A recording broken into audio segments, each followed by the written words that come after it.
नमस्कार, the Bharat now में आपका स्वागत है। मैं हूं राकेश। वैसे तो दिल्ली देश की राजधानी है, लेकिन ये भी मानने में गुरेज नहीं है कि दिल्ली ठगों की राजधानी भी है। और यहाँ ठगी के एक से एक नए तरीके आपको सामने दिखते रहेंगे, जिसमें से एक आपने सुना होगा ठग ठग गैंग। और उसी तरीके से एक गैंग है जो नंबर प्लेट की क्लोनिंग करता है। और ये नए तरह की ठगी सामने आई है दिल्ली पुलिस के द्वारा भेजे गए चालान से। पूरा मामला क्या है, ये जानने के लिए हम आपको अपने एक मेहमान से मिला रहे हैं, जिसका नाम है रवि बिरला। और रवि बिरला ने कैसे समझा कि इसमें कुछ लोचा है या घपला है, ये हम रवि बिरला से जान सकते हैं। तो हमारे साथ रवि बिरला हैं। और रवि बिरला, जो ये एक नई ठगी का धंधा सामने आया है, जो आपने बताया कि ऐसा कुछ हुआ है, ये नया तरीका क्या है, ये लोगों को बताएं कि आखिर सर, हुआ क्या। असल में कहानी तब पता चली मुझे भी जब मेरे एक रिलेटिव हैं, उनके पास मैसेज आया एक चालान का, ओवर स्पीडिंग का। अच्छा, तो उनके फोर व्हीलर का। उनके फोर व्हीलर का। अच्छा। और अब वो हमने देखा कि चालान आया है, तो देखा भाई कि द्वारका की सड़क पे चालान हुआ है और द्वारका में हमारा घर भी है, तो वहाँ हमारा आना जाना लगा ही रहता है। तो हमें कोई आश्चर्य नहीं हुआ, हो सकता है कि चलो स्पीड में गाड़ी चलेगी होगी और हो गया हो, चालान हो गया हाँ होगा। हाँ। तो हमने देखा, फिर अचानक से नजर गई उसकी डेट पर। अच्छा। अब जिस डेट में वो चालान हुआ है, जिस समय वो चालान हुआ, उस समय ना तो वो गाड़ी वहां पर थी, ना ही उस गाड़ी को चलाने वाला वहां था। तो समय भी अलग था, डेट भी अलग थी। ये 9 तारीख का मामला है। तो और समय था 11:19 का। सुबह का। सुबह 11:19। और सब सुबह 11:30 तक, तो 12-1 बजे तक तो हम नाश्ता ही करते हैं घर में बैठ के सारे। तो लंच वंच का जो हमारा खाने का समय होता है, तो घर से निकलने का सवाल ही पैदा नहीं हम्म होता है। हम्म हम्म।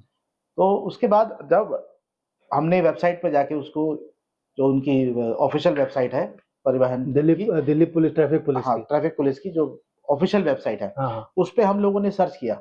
सर्च करने के बाद हमने देखा कि उस दो चालान हमारे, मतलब एक चालान जो अब लेटेस्ट जो चालान है हमारा, वो आया हुआ है। और मैंने उसमें उसमें क्योंकि हर चालान के साथ पुलिस एक इमेज डालती है प्रूफ के तौर पर कि भाई आपका ये वॉल्यूशन प्रूफ है।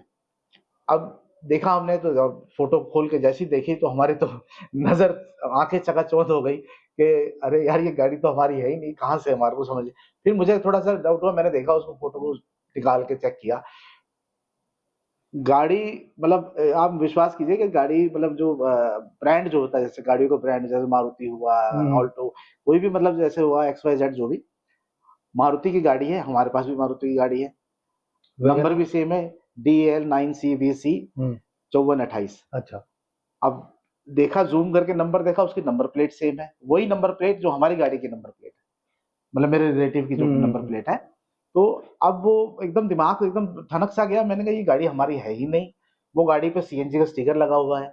हमारी अगर गाड़ी तो बिल्कुल लेटेस्ट है, नया नया मॉडल है, बिल्कुल उसमें एकदम। सीएनजी नहीं है, उसको CNG नहीं, पेट्रोल की गाड़ी है। पेट्रोल गाड़ी है। पेट्रोल की गाड़ी है। अब जब चीजें समझ में आई तो फिर अब लगा के, अगर मान ली हमारी नाम नंबर की, हमारी सब चीजें यूज कर रहा मतलब हमारा। गाड़ी का मॉडल सेम है, हाँ, जो भी है मारुति का वैगन आर है, मारुति का, हाँ। सफेद रंग की हाँ, गाड़ी है। ब्रांड सेम है, हाँ, हाँ, सफेद ब्रांड रंग की सेम गाड़ी, है, सफेद कलर भी सेम है, कलर भी सेम है, नंबर प्लेट भी सेम है, नंबर प्लेट भी लेकिन सेम, वो गाड़ी आपकी नहीं है। वो हमारी नहीं है। तो अब वो एकदम से दिमाग ऐसा हो गया कि अरे कल को हमारे नाम पे कोई कुछ हाँ भी बिल्कुल, जब क्रिमिनल चालान एक्टिविटीज, सामने आ रहा है। हाँ क्रिमिनल एक्टिविटीज भी, अगर तो हम हमने कोई रूल नहीं तोड़ा, हमारा कोई मतलब नहीं, हम वहां थे नहीं। और दिल्ली पुलिस की वेबसाइट, ट्रैफिक पुलिस की वेबसाइट पे हमारी गाड़ी का नंबर और 2000 रुपए का चालान उसमें दिखा रहा है। तो तब ये तो तो अगर जो भी उस गाड़ी का इस्तेमाल कर रहा है, फर्जी नंबर प्लेट लगा के, बिल्कुल फर्जी नंबर है एकदम। और सारी डिटेल आपकी है, बिल्कुल सारी मोबाइल डिटेल नंबर हम, और एड्रेस सब आपका है। हमारे नंबर पे वो मैसेज आया है, तो मतलब ये सारी डिटेल तो हमारी है। यानी रजिस्ट्रेशन नंबर जो रजिस्ट्रेशन है वो हमारा, क्लोनिंग हुई है। बिल्कुल एकदम। और अगर ऐसी स्थिति में वो गाड़ी किसी गलत गतिविधि में पकड़ी गई या पाई गई, तो पुलिस तो पुलिस तो सीधा आपका एड्रेस पे हमारे पहुंच। घर पे ही आएगी सीधा, हम ही फंसेंगे। वो बात की बात है कि उनको जब तहकीकात होगी, जांच होगी, वो तो बात की वो बात बाद में, लेकिन एक बार तो हम कुछ भी हो जाएगा तो हम बदनाम तो हो ही जाएंगे। है। अच्छा मतलब जी, फास्ट टैग क्लोनिंग के बाद ये हाँ रजिस्ट्रेशन ये नंबर बिल्कुल क्लोनिंग। एकदम अलग ही टाइप का है, बिल्कुल। मैं तो खुद ही हैरान रह गया। आप, मेरे पास उसका प्रूफ है, अब मैं आपको दिखा भी चुका हूँ। आप प्लीज अपने दर्शकों को भी दिखाइएगा तो थोड़ा बिल्कुल थोड़ा। वो वो तस्वीरें हैं हमारे दोनों पास। चीजें, मेरी गाड़ी का भी दिखाइए और वो फर्जी नंबर है उसका भी दिखाइए।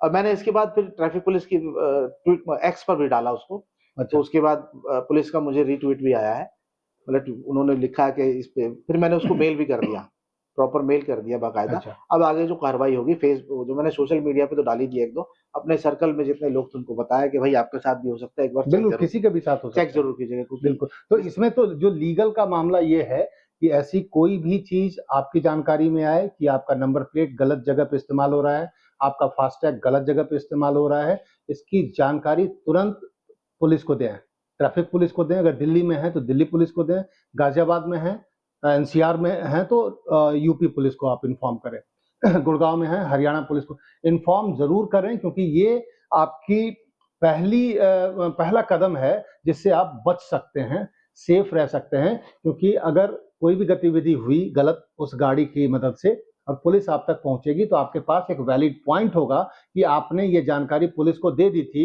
कि भाई छानबीन करें, ऐसा हो रहा है और हमारी जानकारी में है। अगर आपने इग्नोर कर दिया कि ठीक है, कोई चला रहा है उससे हमारा क्या, हमारे पास तो गाड़ी है, डॉक्यूमेंट है, नंबर प्लेट है, सब कुछ है, ये हमारी गलती नहीं है, अभी जैसे तो ये गड़बड़ है। लाल किला पे जो ब्लास्ट हुआ था, वो गाड़ी कितने लोगों ने खरीदी है, उसका एक लंबा आप जब उसकी हिस्ट्री में 6-7 लोगों के हाथ से वो हाँ, गाड़ी गुजरी है। हाँ, मेन जो मालिक था उसको तो पता ही नहीं है कि गाड़ी कहाँ यूज हुई है, जो ब्लास्ट दिल्ली ब्लास्ट में अभी यूज हुई है। तो मेरा आपको जिस तरह से आपने बताया कि बिल्कुल सही बात है कि मैंने उसे फौरन ही मेरे मेरे से जो बन पड़ता था मैंने वो कर दिया, और मैंने अभी उसकी रिटर्न मेल भी कर दिया है।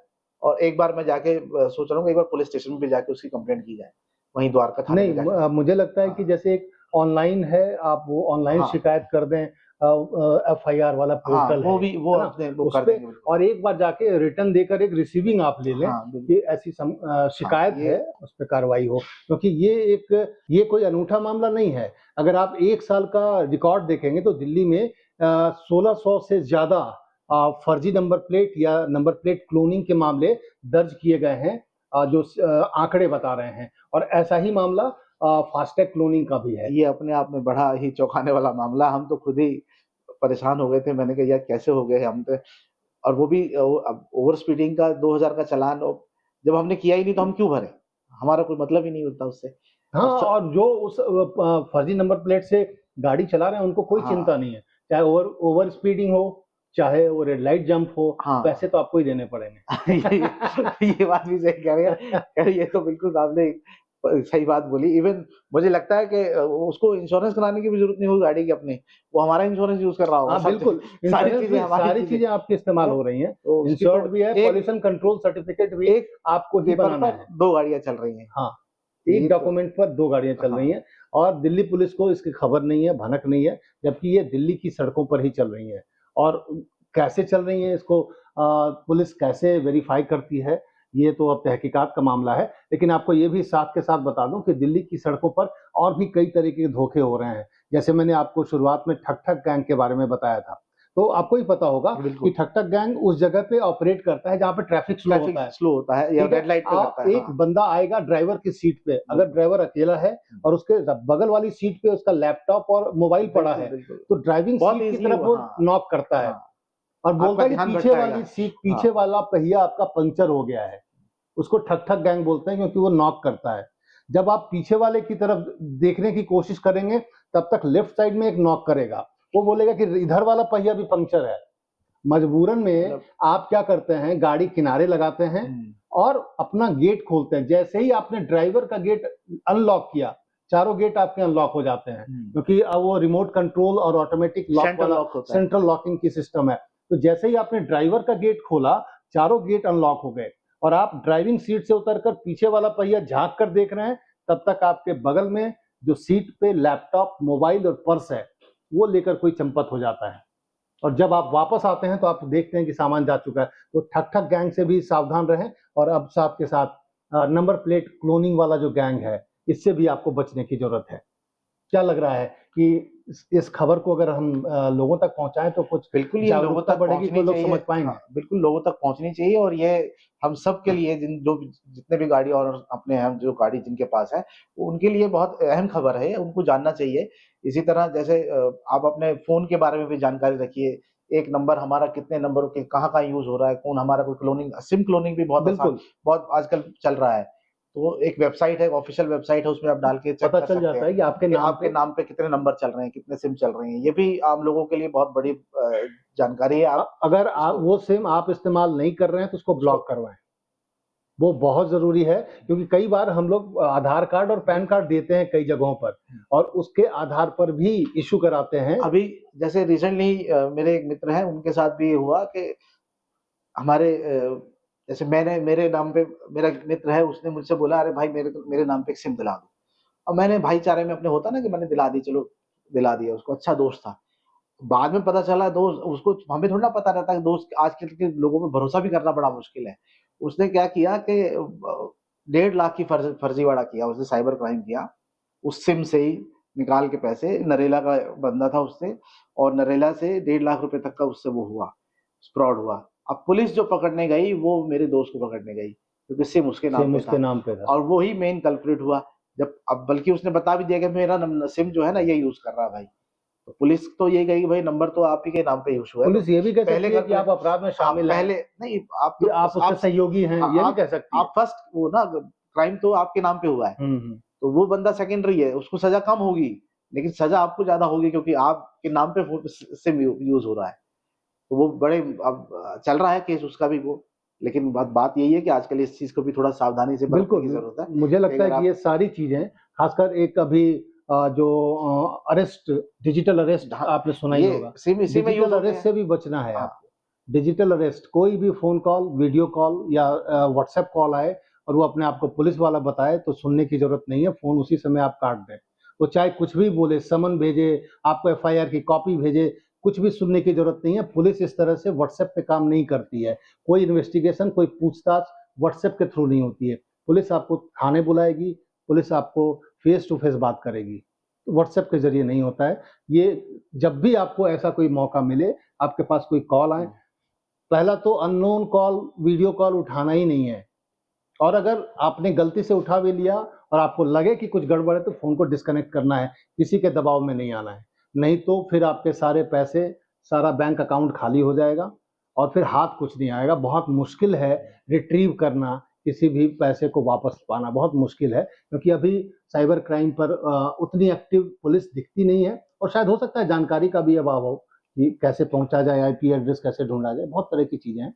तो हमने शुरुआत की थी बातचीत की गाड़ी के नंबर प्लेट की क्लोनिंग से, फिर हमने ठग ठग गैंग की बात की, हमने साइबर क्राइम की बात की और आखिर में हमने डिजिटल अरेस्ट की बात की। तो कुल मिलाकर दिल्ली और एनसीआर में अगर रहना है तो अपने आंख, कान, दिमाग सबको खोल कर रखें और चौकन्ने रहें और सुरक्षित रहें। जी बिल्कुल। तो फिलहाल इतना ही, धन्यवाद। फिर अगली बार किसी और नए टॉपिक पर हम आपसे बात करेंगे और आपको सतर्क करेंगे।